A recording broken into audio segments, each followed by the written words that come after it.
we are back with another episode, another remote episode, and this time we are connected with Ben in Australia. Ben, how are you? I'm very good. How are you guys? We're good. It's really nice to have you on the podcast. It's the first time for us that we are now connecting with Running Crews. It's the new series that we have, and we are delighted to have you guys from King's Cross Track Club on the air. It's really cool. Yeah, it's wonderful to be doing this sort of thing. This is the sort of thing we need at the moment when we can't. It is, yeah, connect indeed. To running crews physically in person. So doing this thing online on some podcasts, it's a really cool initiative.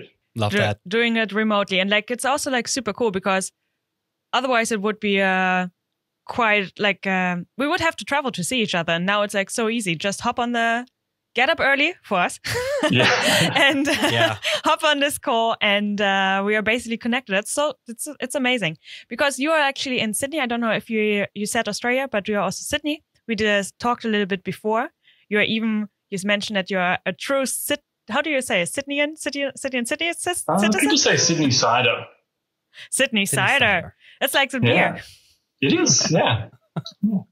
And that is a common thing when with Sydney ciders and new beer. So nice. Born and raised. How would you describe the city? Yeah, cheers.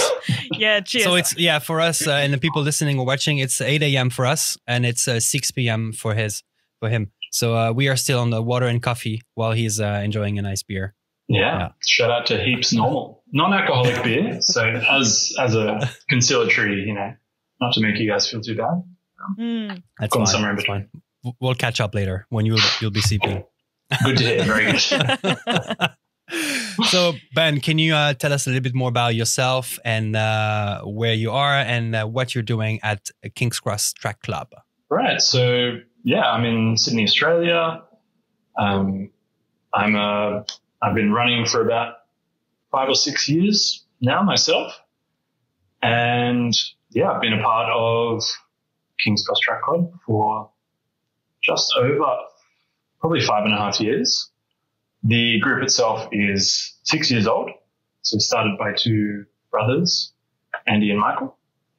And I came in about, 6 months after, just became a regular runner with the group, got involved in the organizing. And for the past year and a half, I've sort of been taken on the role as the crew captain, with Andy and Michael taking a step back. So, nice. That's sort of where we're at now. Yeah, so it started in 2015, I think you said. Yeah, it started 2015. Andy and Michael, so Michael had been living in New York. He'd had exposure to the running crew movement over there as part of the North Brooklyn runners and the whole community that was there. Came back to Sydney. I think at the time, all he could really find was the traditional running clubs, which are fantastic and have their place, but wasn't really connecting with his vibe. So, they wanted to create a community that, is about running, but it's also about everything else, getting some creative, interesting people together, enjoying the running in a pretty relaxed way, a social way. And that's sort of how we started. And from there, we've evolved into doing all sorts of different things now, but that's sort of how it began. Yeah, I think you summarized it quite well, saying that it's not only about running, and that's for all the people that are not into those communities and are listening or watching now. We have those running communities, running crews, or running clubs, whatever you want to call them.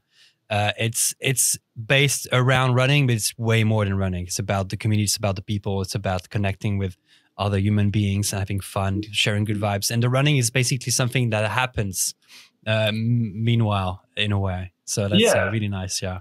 And everyone has their own, level of passion or interest or commitment to running. Like some people are running nerds and they're following, the elite athletes and they're training super hard and they're running amazing races. And some people rock up and run once a week or once a fortnight. But it's super nice to have that whole range, that whole gamut of different people with different interest levels coming together from different walks of life, but everyone with a, positive, interesting, creative vibe who want to be part of a community that can grab a beer after a run, can have an interesting talk, can get political, can get, talk about their favorite bands, music, can go out after. So that's what we're about. We're, running. Sometimes it's the excuse to get the people together, and then you do interesting things from that. Absolutely. Yeah. Agree. Yeah, really nicely put in words what this all is about. However, your name sounds super professional. Track Club, like really like this professional running club. How did it come to that? So, it has that name that is track club, harking back to maybe school track clubs, university track clubs. But the King's Cross part of it turns it on its head, because King's Cross is the red light district of Sydney. Until about 10 years ago, it was a place where, people told you not to go. Full of brothels, strip clubs, nightclubs, drugs, homeless problems, things like that. So creating a track club in King's Cross was a bit like, that just doesn't make sense. There's no track there. No one's running there. It's just this dirty, grimy red light district. So that was a way of sort of differentiating ourselves when we formed. Subsequently, Sydney has had a few years of almost like anti-nightlife in government. So the area of King's Cross has actually become a lot more gentrified and wealthy and calm. And that seedy red light district has sort of been pushed down a bit. So it's not like it was, but it's still a bit of a contradiction in the name. Did you then use this place for your naming and also because it's also where you start your races because of the contradiction, or is it also that you are anyway conveniently located close by? So a lot of the people that run with us are quite close to that area. King's Cross is close to the city. It's close to the harbour where a lot of people run, nice parks, and many cool areas around there where people like to live. But I think it was interesting to have that contradiction, combining it with a centrally located area. And it's sort of quite an iconic landmark to me as well. So that's, combining all those reasons. Yeah. That's cool. So you guys meet there, and training wise in a normal, I would say, non-COVID time, how does it work? When do you train? So we have our regular social running night weekly, rain, hail or shine, on Tuesday nights, 6:30. If anyone's listening, Coke sign, everyone's welcome. There's no sign-ups. You just got to rock up with a good attitude, good vibe. All paces, really, just come down. We don't leave anyone behind.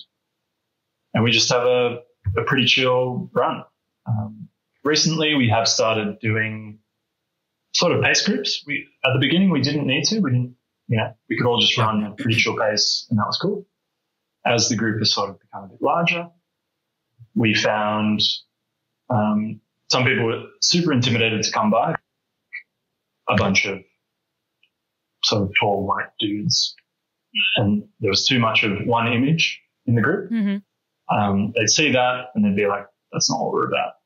That doesn't look inviting. So in the past few years, we've really encouraged the group to be as welcome as we can to men and women, to all sorts of people. We want to keep the group inclusive, diverse and welcoming. So we've made a big effort on that.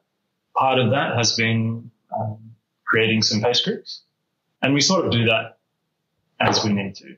If there's a really big group, we'll definitely go for three pace groups. Yeah. If it's small and everyone's at a similar level, we'll just run together. But the main thing is keeping it chill, keeping the vibe welcoming. Exactly. And sort of living our values, what we're about. Yeah, that's pretty cool. Actually, hearing that, I instantly wanted to ask, how did you do this? Because we have also we noticed that we are attracting way more men than women, and that we are most of the time 60, 70, 80% men. and only a few women. So we really want to also like open this up to give everyone the feeling like no matter your level, no matter your gender, your belief, your background, you can just join. Because it can easily happen that a certain like group forms, and then like without any bad intention, then you see it online, you see it on the pictures that are taken afterwards, and then people think like, oh, maybe it's not for me. Yeah, or too impressive, maybe. Yeah, like you said, like those tall white dudes or whatever it is, and then you're like, okay, they are too fast. They're professionals. I'm not gonna fit. Yeah, that's a lot of questions we have that they're worried that they cannot keep up, and that it's too professional. Yeah, and those were the same. That was the same feedback we'd hear from people. They'd see the photos on Instagram, be like, "Ooh, no, I'm not fast enough. I need to train for 6 months or a year before I can be fast enough." And we're like, "No, come as you are. Come now. We'll make it work. It'll be fun." So yeah, I think it was changing what we put up, like, trying to highlight different people within the group, people that are, different backgrounds, more women, because I guess people aren't going to, if they don't see themselves within the group. Yeah, exactly. Then they're not going to, and there is a bit of a momentum with that, right? You have the group grows, it grows in a certain way, and that's cool. But you might want it to grow in a more diverse way. So how do you shift that? Yeah. So we did actually have some initiatives around that as well, where we actually created a night for women. So we had a Monday night run. Yeah. Just a women's run. And that was sort of an entryway, I think, for a lot of women who are now leaders within the group. But even they, at the time, were sort of feeling intimidated about joining the main group. Mm-hmm. But it sort of acted as a bit of an entryway. A lot of women came along to run with that. Subsequently, some of them joined on the Tuesday nights on the regular runs and the other runs we have during the week. And that created a bit of momentum and turned the tide on those images that we post, because naturally we'd have a more balanced group, a more diverse group. Yeah, that was really cool. That's a good one. Yeah, it's a good one. Reminds me of my old running crew, D&H in Lausanne, Switzerland. Shout out to them, by the way. They were also having, and I think still now hosting, a once a month instead of the normal Tuesday run. They would separate guys and girls, so that girls could also join with other girls and feel comfortable, and exactly what you just said. So it's I think it's a good entry point, and so they can realize, oh, it's actually not as fast or as horrible, or whatever. They break all the ideas, the stereotypes they have, and then they're like, okay, that's cool. I'm going to join. Yeah, because the impression from the outside is always going to be different to what we're actually about. We constantly get messages about, oh, how fast do I need to be? Is it okay if I join? Like, yes, please. We try to be as open as we can. The fun fact also is that, when you try to have because people see it on social medias and Facebook and things like this. And as a group leader or a committee or whatever, when you try to lead that group, you want it to look good on social media. So you try to look professional, having good pictures, good designs, good layouts and everything. Yeah.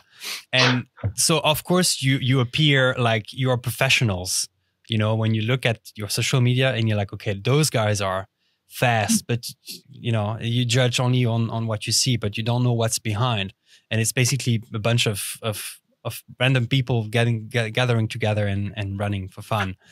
But it's sometimes I can understand why people also have this idea before joining that, this looks very professional. So, I think we try to do that. We want cool images, we want interesting images, sort of to engage our own community, and also to connect with other groups around the world. It's always fun to see what other crews are doing around the world, and you see this one crew creating really amazing runs and videos and artwork, T-shirts, and you're like, wow, we want to, being part of the global running crew community is doing those interesting things. But yeah, as you say, that then gives maybe a higher barrier to entry to certain people. Sorry. Yeah, your design of your Instagram and also your website looks super cool. Like, especially all the videos. I'm a big fan of them. Like we yesterday watched the TSP one from the TSP DIY last year, your intro video, but also there was also a video, I think, from the 5.0 and was really nicely edited, which gives like this cool vibe, which is like awesome because that's why like you are very known in this entire community, and King's Cross is definitely like I think a name that is like known around the world. Like so kudos to at least also for you to that. I bet, or I'm pretty sure that there are a lot of other communities around the world that also look at you and get inspired.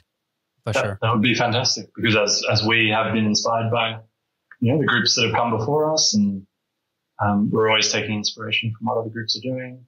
So yeah, it would be fantastic if we're contributing back in that way. Yeah, I love your merch. I love your t-shirts. They're really cool with the logo. It's so dope. I look forward to come and join. Yeah, we'll have to. I look forward to join you guys and get one. That's look forward. The logo was created by a pretty cool designer, a friend of Michael's and Andy's, I think. So we've been lucky from that respect. We do want to make some new stuff pretty soon. So we've got some stuff coming, some ideas. So we'll sneak peek. You'll have to stay tuned for that. Nice. But we started with the runs. You said the Tuesday run is definitely like an always, no matter the weather, always happening. Occasionally you had the women run Mondays. Yes, we did stop that as of about a year ago, or maybe a bit longer, just because that it ran its course. A few of the people from the Monday night were coming to the Tuesday night, and the Monday night numbers were reducing. So we put that on hold, but we're definitely prepared to do things like that in the future if need be. Yeah. I also saw on your website that you offer Sunday long runs. Yeah, so maybe we need to update the website. The long runs often happen these days on Saturday. Yeah. So yeah, Tuesday nights always happening. Saturday mornings are the things we just plan during the week. Someone has an idea of a run. Let's run halfway across the city. Let's go to this special event. Those are the things we organize on our Facebook, our private Facebook group, and our private WhatsApp group. And we do that just so people can, chat, connect, relate in a sort of private way. Yeah. So we'll organize this Saturday long run. We often go to a running track on Thursday night, which is sort of recent, but for those who want to train a bit harder, do something more structured. Mm-hmm. Like intervals and stuff like this. Oh. Yeah. And then over the COVID periods, we have encouraged people just to coordinate the smaller runs within those Facebook and WhatsApp groups as well, just to keep running in a safe way. Yeah, because since you became captain end of 2019, beginning 2020, Corona hit. We basically only operated in Corona, and you as a captain of the crew also kind of. How was that? How did you handle that? Yeah, it was interesting. So even before Corona hit, we had some really horrible bushfires in Australia. Yes. Yeah. So from the end of 2019 until pretty much when Corona hit, we had 3 months of horrible fires. There was more forest and bush burnt in Australia over that period, twice as much as in the Amazon the previous year, which was a crazy amount. And going out into the country now, you see it's recovering, but there are still not so many animals, still burnt areas. So we had to sort of coordinate running around horrible smoky air for about 2 months. So we were sort of always we're cancelling this run. We're not running at this time. It's too smoky. We were already sort of in a stage of how do we keep connecting while runs are getting cancelled. Yeah. Of course, when Corona did hit in a big way in March, that was another level of, we can't run together as a big group anymore. It's just not safe. And we probably stopped running together as a group for 3 or 4 months until July. Australia, luckily, because of its being an island, being isolated, and also some strict entry requirements, everyone has to do 2 weeks of quarantine, pretty much from April last year, I think. Yeah, we have done pretty well with COVID. We have been able to run in certain parts of the year together, and life is pretty normal now. But at that time, from March to July, and then there was another period from about August to December. Mm-hmm. Yeah, we shut down the runs. We had to find new ways to connect. We really had to be creative with what we were doing, because the regular ways of connecting on a Tuesday night or going to races, all those sorts of things, they just got thrown out the window. Yeah. So we saw online that you created some online events as well. I think we saw something, the King's Cross chats on Tuesday instead of the run. And actually, you mentioned the bushfire. You also had a relief run. I think it was you organized. Yeah, that's been the relief run is one of our biggest runs ever. Actually, we try to connect with running groups around Sydney. So for that run, we put the invite out. It was a global event called the Relief Run, where all sorts of different groups were raising money for the bushfire relief. But we put together an event for ourselves, got everyone to donate, went for a nice big run with 70 or 80 people.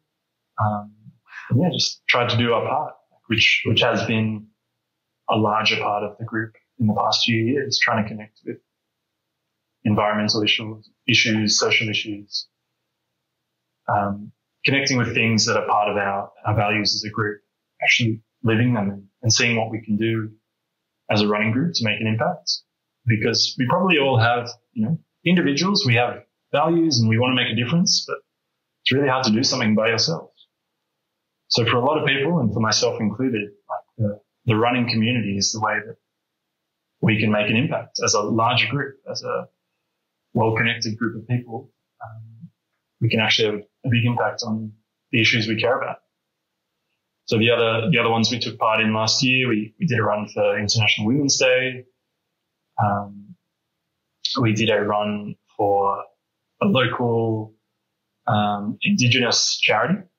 So it's called the Indigenous Marathon Foundation, where they raise money to get some Aboriginal and Torres Strait Island people from all across Australia. They train them up over a maybe 3 or 4 month program, and eventually they take them to New York to run the New York Marathon. So it's a really cool thing. That's awesome, yeah. Sharing running with Indigenous communities around Australia. So we've been connected with them for a few years, and we put on runs. We joined one of the former runners from that project, a guy called Nat Heath, when he ran 100 Ks. So a few of us jumped in, and he was running in 10K legs. A few of us ran 50 Ks with him, which was super cool, super amazing. So that was a fantastic event. It was really connecting with us as a group, trying to connect with what's important for us. Yeah, showing what the community is about. Yeah, exactly. Yeah. And making an impact as a group. That's very nice. Mm-hmm. I actually also saw that many of your Instagram posts have in the bottom. I actually have to read it. We made a note. Aurora Nation, referring to this original Australian heritage. Yeah. Can you tell a little bit more about this, or is this? It's also in the Instagram description as well. Yeah. So we do this at the start of every run. We'll do an acknowledgement of country. So, so where we are, the place that Australia is, how best to describe it? So the Aboriginal people of Australia, the Indigenous Aboriginal and Torres Strait Island people of Australia, form many nations and many groups around the land. And those communities still exist today, each with their own unique languages, culture, history. And we find that, it is important for us to acknowledge the land we're on, and that land was never, the sovereignty of that land was never ceded. So people came to Australia from Europe 200, 300 years ago, a long time ago, and have colonized that land and taken it from Indigenous people. But that sovereignty of that land was actually never legally ceded to, people who live here now and the people that have come. So there's a lot of injustice and a lot of disproportionate sort of effects on people incarcerated, Indigenous people in Australia.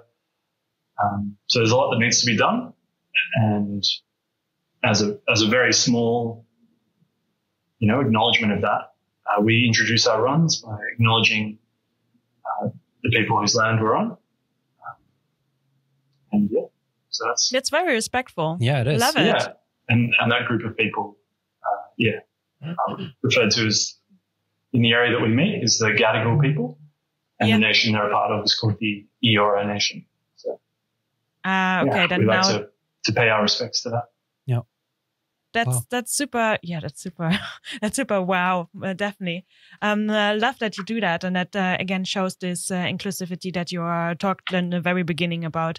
That literally no matter what background, and especially like also taking your Australian background in it, respecting it and including it in your run.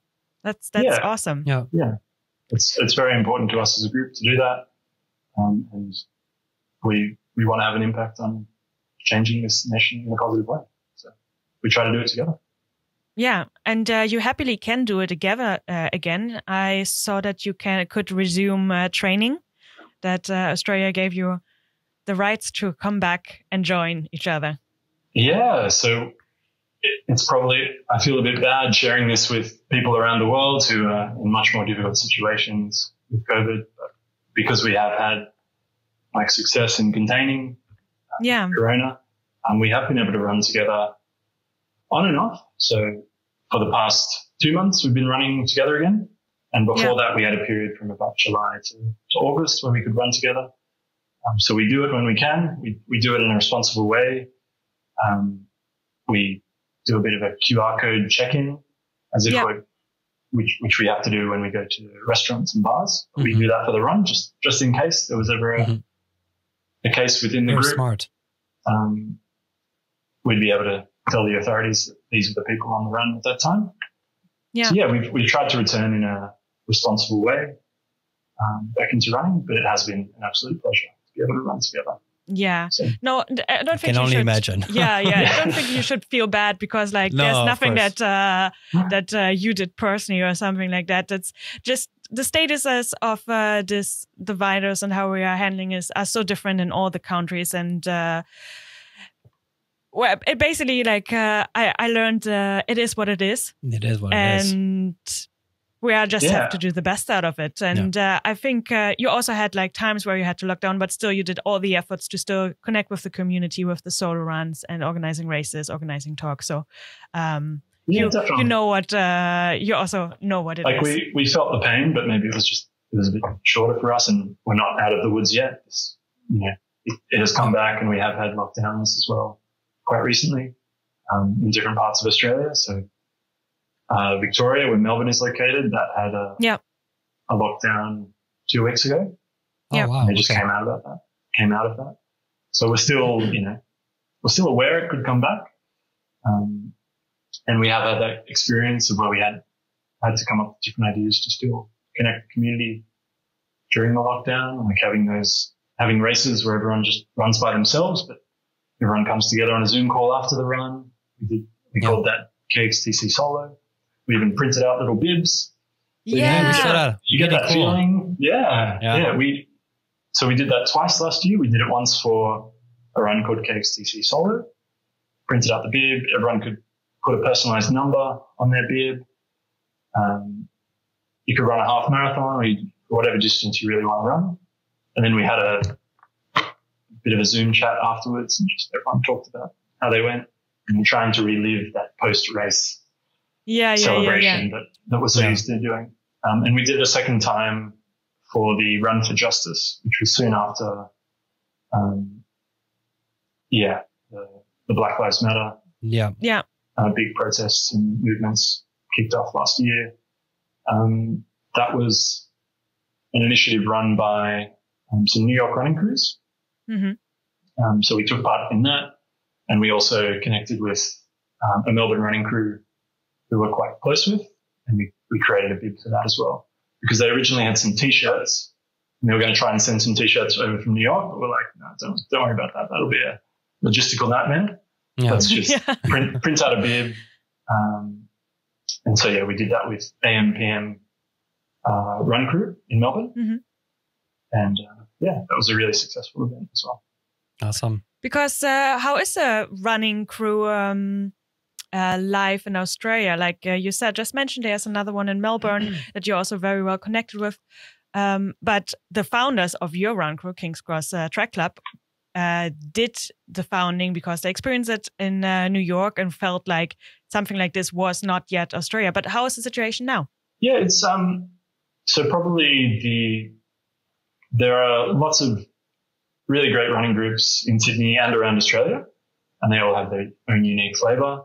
Some groups are more modelled after the global run crews that the big names that we're all familiar with, led by the Run Dem crews and the Bridge Runners and everyone who came after that. And we pay our respects to what they created, and we're trying to put our own spin on that. But there are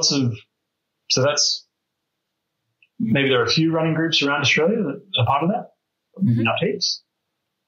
But there are still many interesting running groups who we're connected with, who are doing great things, doing interesting things, and who we put events on with quite regularly. So AMPM's one in Melbourne.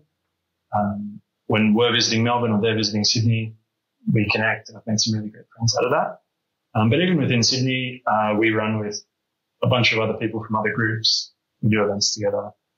We're going to another group's 5K time trial this week. And that group's called Turbo Runners. And they're... Yes. Have you seen them? So they're led by got to describe him as a running nutcase. No, he's not a nutcase. He's lovely, but he lives and breathes the run crew, Turbo Runners. I think today they did a 50K ultra. They convinced, I don't know, 12 people to do it. And they called it UTMR. So UTMR, I saw it this morning UTMB, actually. which is ultramarathon. Ultra Mont Blanc, yeah. So they did one in Randwick on like one hill, and they did something like 40 laps of it, punishing steep hill, just going up and down the whole time for like minimum 4 hours. And those are the sorts of crazy things they do. They're just like painful, but awesome. Yeah. Just in a small area of Sydney that's not internationally well known as Mont Blanc is. No. So they're an interesting group. There's other groups like Nick's Run Club, who we know a lot of members from, and they were sort of an offshoot of the Nike Run Club, which was a really big thing in Sydney back in the day, but finished up their regular runs maybe 4 years ago. So that was a bit of an offshoot of that. And they're great people. They do cool things. And a bunch of other groups that don't want to miss out. Yeah, sure. Yeah. How is it? And I guess one of our points of difference, or the things that are super important to us as a group, is to connect with groups around the world, so that there are all these amazing things that come through. You meet people from around the world, you connect with them on a different level. You don't think of from going to the Bali Marathon a bunch of years. I know many people from around Southeast Asia, and maybe my mindset of Indonesia, for example, 10 years ago was like, I don't really know much about that place. When something goes on there, I don't really feel connected to it. But now I have friends who I connect with there who, some friends were posting photos of a flood that's going on in Jakarta at the moment. And I feel that now. because I'm connected to them, and I'm connected to them because I've been part of a run crew that visits races, that makes friends, and suddenly that opens up your world and your mind, I think.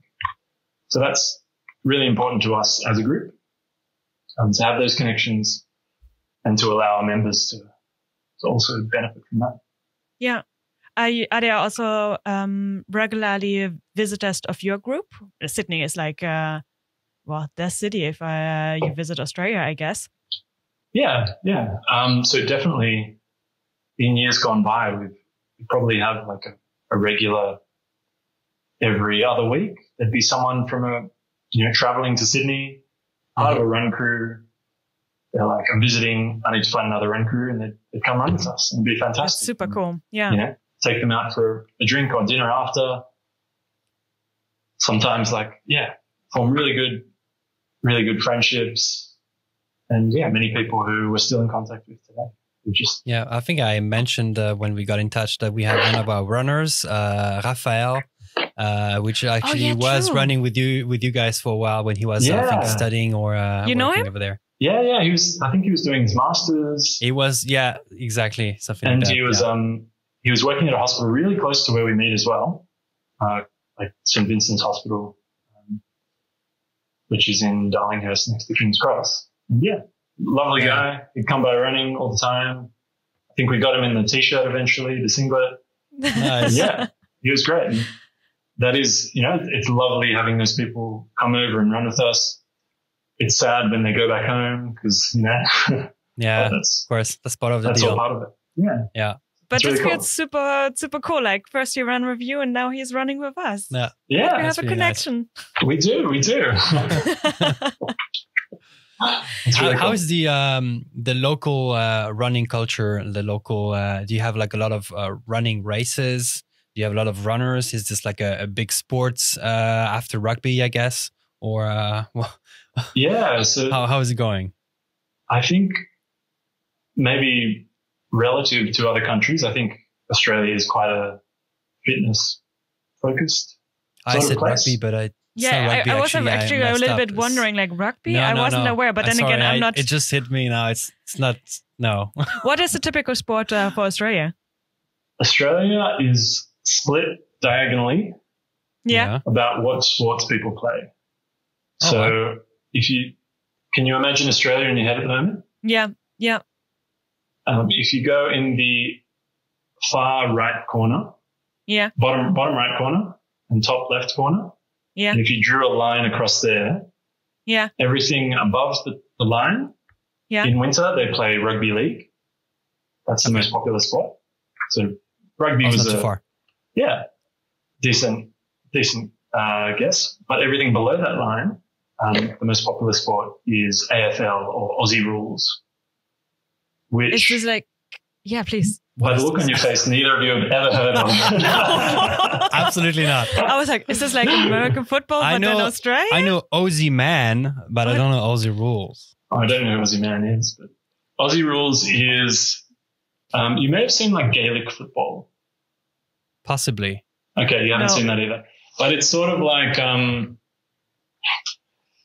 it's the most similar sport. There's one ball, people are running around, kicking the ball to each other and catching it with their hands. Okay. So it's almost like a combination of rugby and football and I don't know what else. Okay.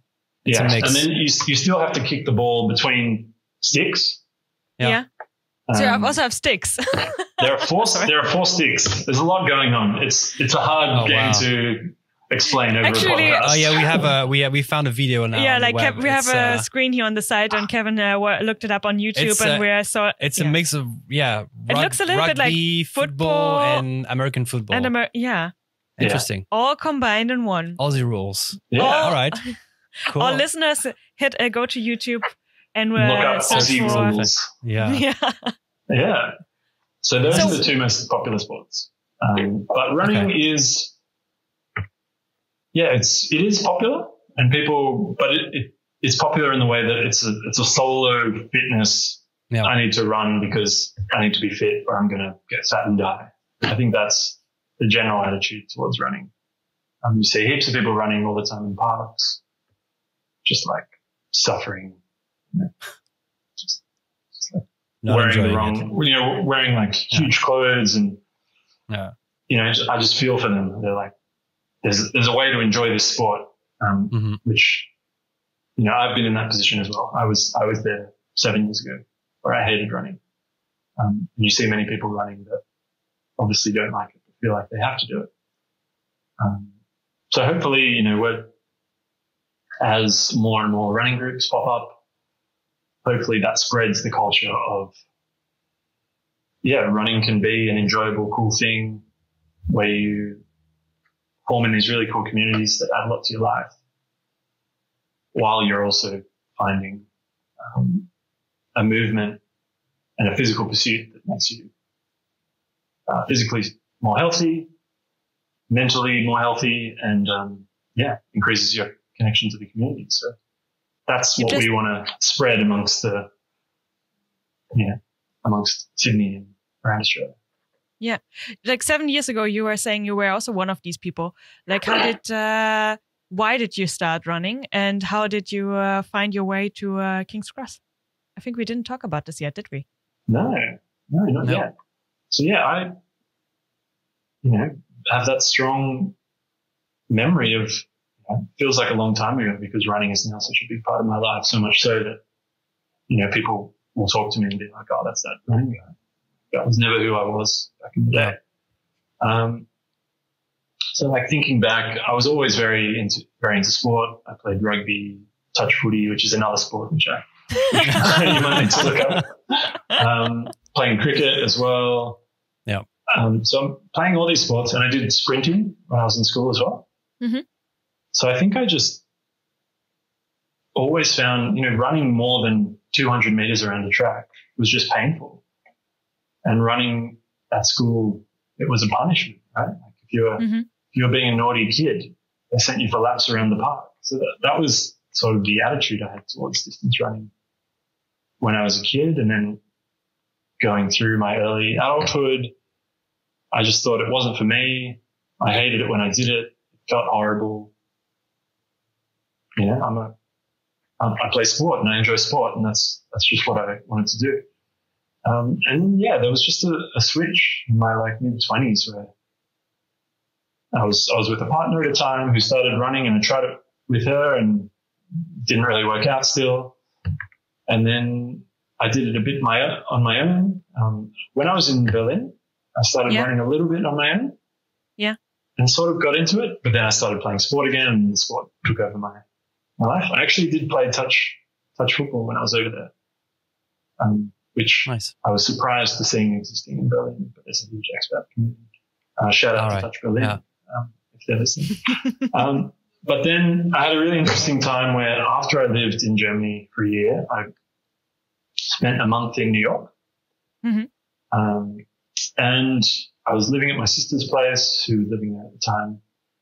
I had nothing to do.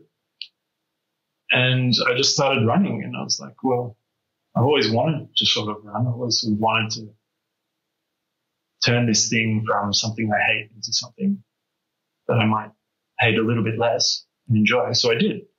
And I ran around New York for a month, 2 or 3 times a week. And I just got hooked. It was just, I think there was something pretty amazing about running in a new place, seeing the city on foot, by car, by train. This amazing city. Running sort of opened up that city for me in a different way to when I visited previously. And it just clicked. Yeah. For me, I felt like there was this hump I had to get over, where running for more than 3 minutes was painful, and then suddenly it wasn't. So that's sort of how I started running. Then I got into training for a race with some friends. And I think in wanting to train for that race and become better, I became aware of running crews, and became aware of King's Cross Track Club, and just rocked up. And I was nervous the first time I rocked up. I was like, they're going to be too fast. I'm going to get lost. Don't know anyone. Mm-hmm. But then everyone was lovely, and I was like, wow. The people that were there were really cool. How the group was run was really cool. And I'm like, I want to come here more and more. So I did. Yeah, and that's also what wants to motivate. That's what motivates you then to give back as well. You know, when you, at least for me, it was the case. I started running as like exactly what you described, just running because it's something you can do by yourself. You don't need anyone. You can go and you can stay in a good shape thanks to that. But then I was not really enjoying it a lot. I was just pushing it all the time. Like, I don't want to go now. I'm not going to go another day, until I joined this crew that I said before, DNH, and really completely changed my mind. I was also very afraid the first time. Like, I'm not sure I can fit. I'm not sure I have the level. I just pushed myself. I went, and I never took a step back from that. It's just so welcoming. People are so nice. And it's not the people I would maybe normally meet in real life in my daily environmental. So it was just so amazing to connect with all those people, and just I forgot about running. I just connected with the people, and this gave me the motivation to actually run, whether it's with them or by myself, just with this community. And I think it's the community. We said it in the podcast a couple of times, but the community word is so powerful, especially in the sport of running, where normally it's a very lonely sport, and there you find out that it's actually not when you join those clubs and communities.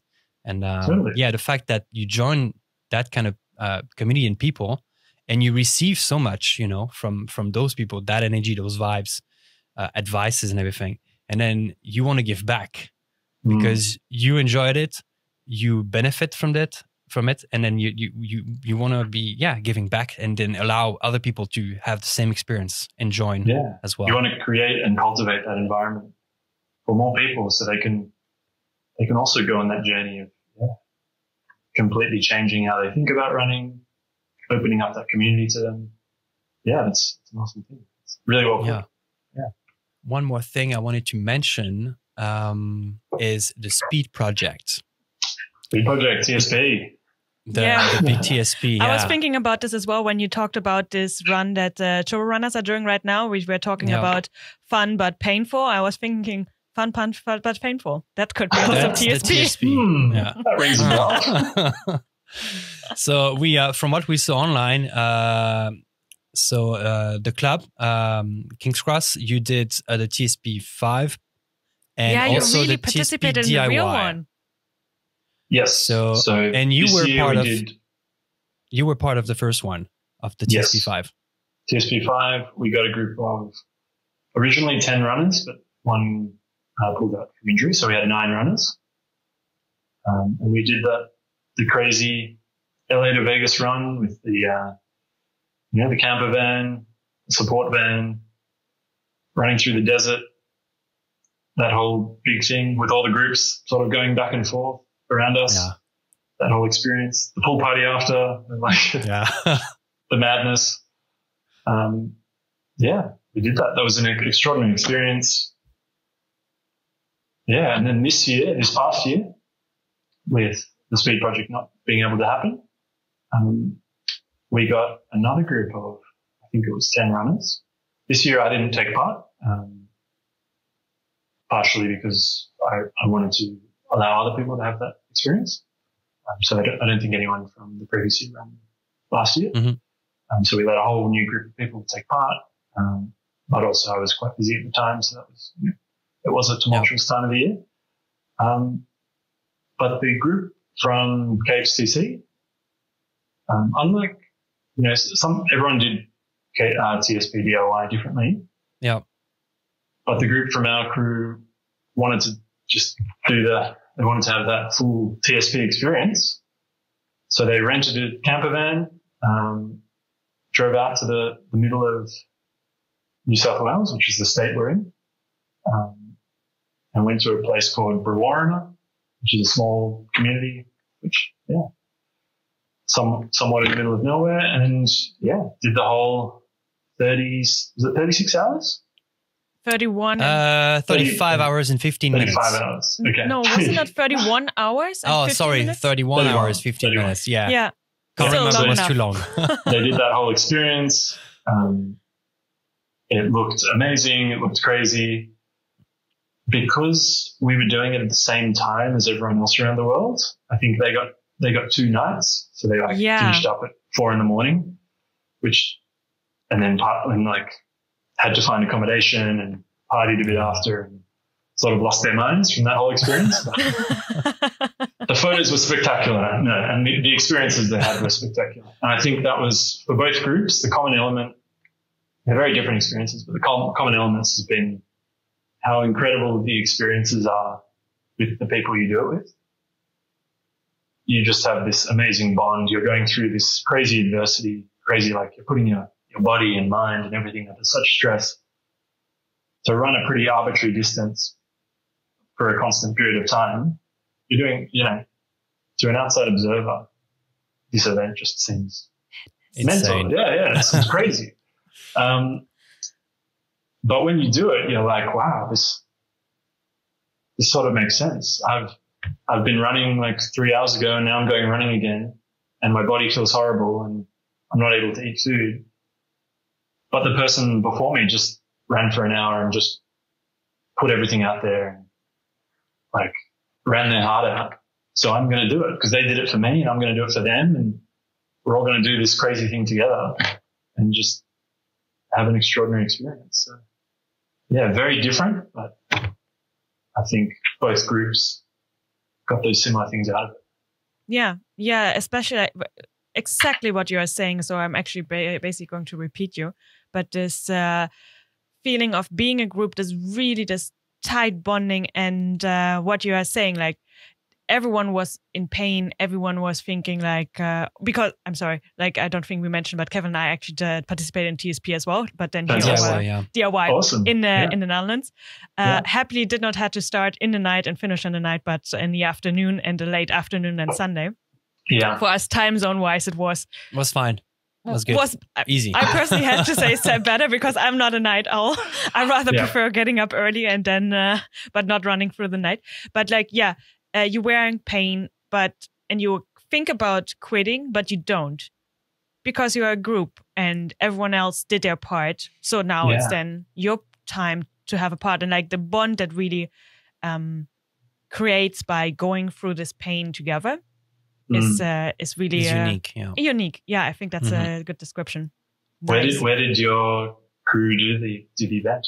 So initially, we also wanted to try to have a TSP experience, but we were a bit last minute, also trying to gather people because as a new running crew in town, and people didn't really know what TSP was, so it was difficult for us to not only explain the concept, the real concept, the original one, but also to get them to participate. But we finally, we managed put together nine people altogether, including us. And but the TSP experience was impossible to put together with the van and everything. It was last minute. So in the autumn of Northern Europe. Yeah. So it's not that you have the crawling desert, sun shining on top of you. No, that's definitely not. It would be more dangerous than anything else. We decided to run a few loops in a park. Cool. I would say it's not a big park, but it's 8 kilometers round if you are around. And we did that for a couple of hours. Then we moved to the city center for the night because it would be more basically empty and nice to change the scenery. Yeah, and and for the night we did that. And then the next morning we went back to the park to finish a few loops there. Cool. And we adapted the distance also ran by the runners. So there are a few other groups that did in Sydney similar. They found a spot to run around Sydney and just did loops. One of them being Nick's Run Club, who I mentioned. Yeah. Another Turbo Runners that did it as well. And there are a few other. There's a university group, 2 universities. The people, the crews run together. So they had a TSP team, but they didn't include that fun thing of running around an empty city in the middle of the night, which sounds amazing. It's a great idea. Yeah, it was actually a favorite part for me as well because when you come and visit Utrecht, where we are located, we have an old city center part, like what many old cities in Europe have. And then there is like, we call it gracht, canals, like kind of like the Amsterdam canals we also have in Utrecht. One time going around the old part of the city center. And it's beautiful. It's really magical, but also quiet, of course, during the night. Because lockdown and night. But it was super fun to run there and then see the city that you normally see being busy with people, filled with people, now being completely quiet. But also having these fun spots, because still it was also Saturday night. So there were like a few drunk people. And we actually also were counting on that to have a few drunk people on the way that would be like, look, supporters. They're running it, like, what's happening here? And like cheering us on. Cheer squad. Exactly. was super cool for that as well. Yeah, indeed. Yeah. That's and awesome. we look forward to the new one this year's DIY. Nothing's been announced yet, has it? No, I don't know. Well, I got in touch. Sounds with, like you know something. No, it's no scoop or anything. I just got in touch with Niels from the TSP to invite him on the podcast because I think it could be a very nice one as well.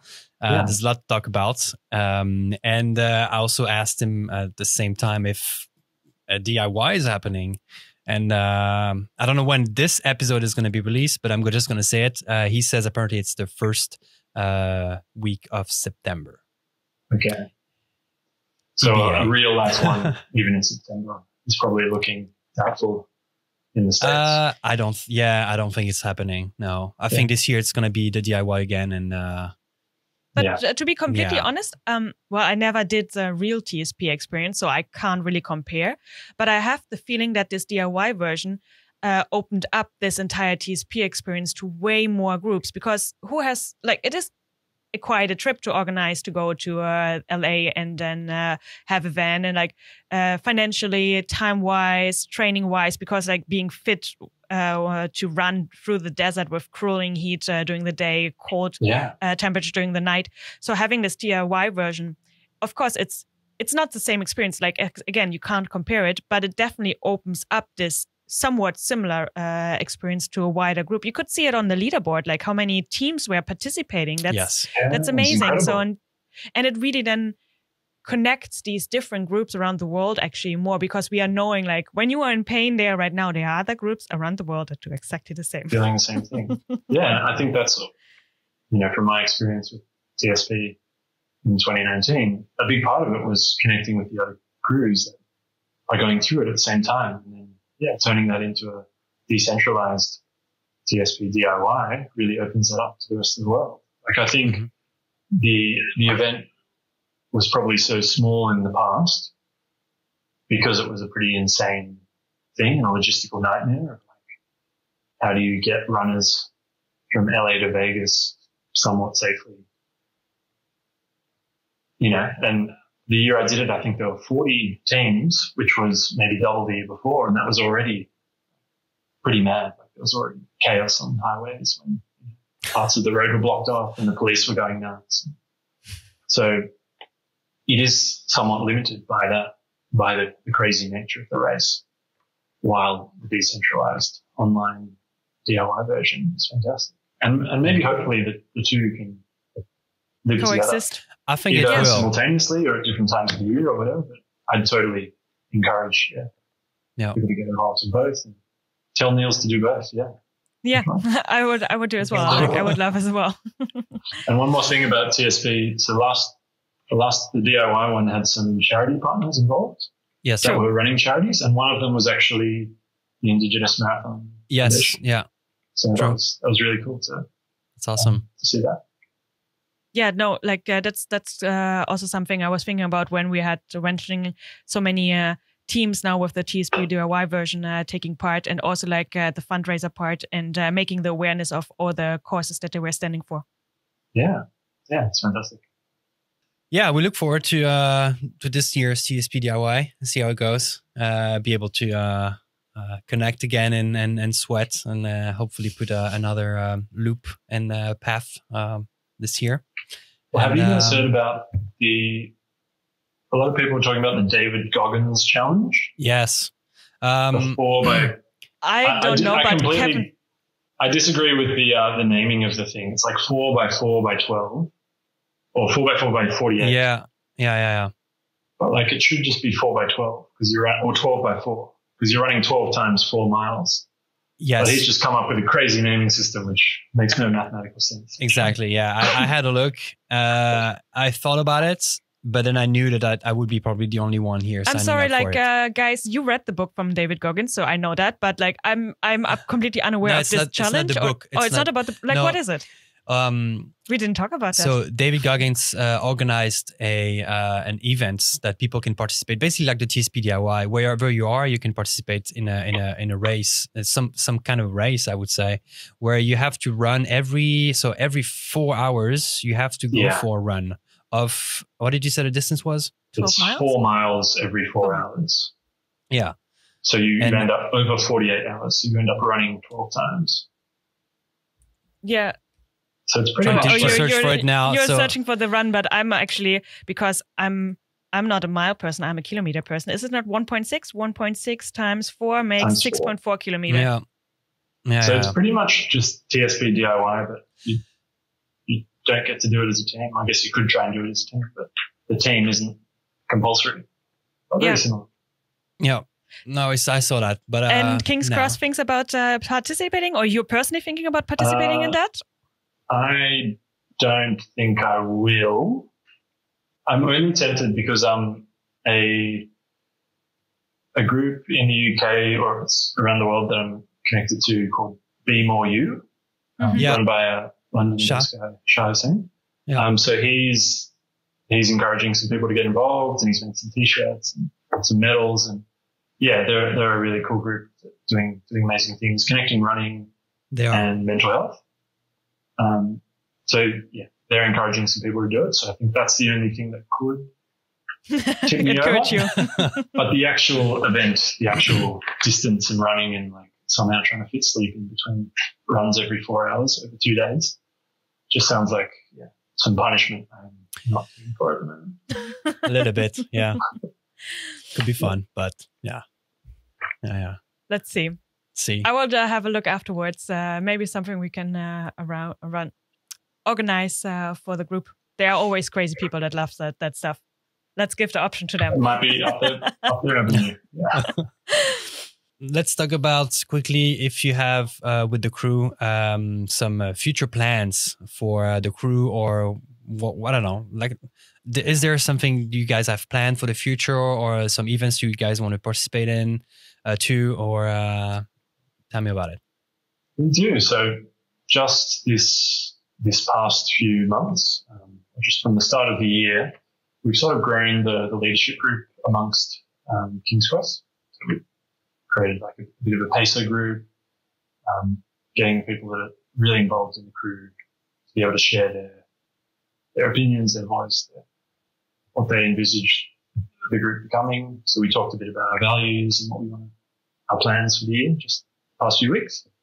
So we've come up with a bunch of sort of events we want to do, how we want to improve our regular runs to really make them about our values of being a welcoming, inclusive, diverse running community, how we can connect locally and internationally with other groups. So we do have some plans coming out of that. With not being able to travel and potentially not being able to do any races this year, there are races planned this year in Sydney and around Australia. But yeah, like a few more cases of COVID, and they just shut them down. Yeah. So yeah, we're trying to do things amongst the group. So we're sort of organising some camping getaways, like a bit of a running retreat, which is something we did a trial run of last weekend. Trial run. Together, sorry. It's cool. Yeah. We got together, a group of 10 people. We went out into the mountains. We camped. We ran. We ate good food. We talked about running, and we sort of we did a running journaling workshop where we sort of a lot of people who run pay attention to their stats, pay attention to Strava, but probably don't go through that practice of actually thinking about how they felt and connecting with their body and mind when they're running. So we're trying to do that through journaling. Yeah. I think the events we're coming up with this year are maybe a bit more low-key than in previous years because we're restricted in what we can do. But they're more about, they're maybe more conscious about what we're trying to achieve as a group. So getting involved in some charitable causes, doing some things to mental health is another really important part of what we do as a group. So how do we connect with ourselves in a way that we can work through what's going through our minds, using our practice of running, which is a really powerful tool. Yeah, a lot of good things. That's cool. Yeah. But watch this space. More to be revealed. Yeah. Yeah, I can't wait to see that. Yeah. I would like to hear maybe one last thing from you is if you had to give one tip, one advice to someone trying to build a community, a similar community, a running community, or maybe another sports, what would that advice be? Ooh, difficult question. It doesn't sound like a gentle closing question, Kevin. It's quite a difficult one. We're not here to be nice people, you know. We like to. You're grilling me, mate. Yeah. No, I don't know. If you. Well, I guess because I got an easy one for you afterwards. Don't worry. Okay, an easy one after.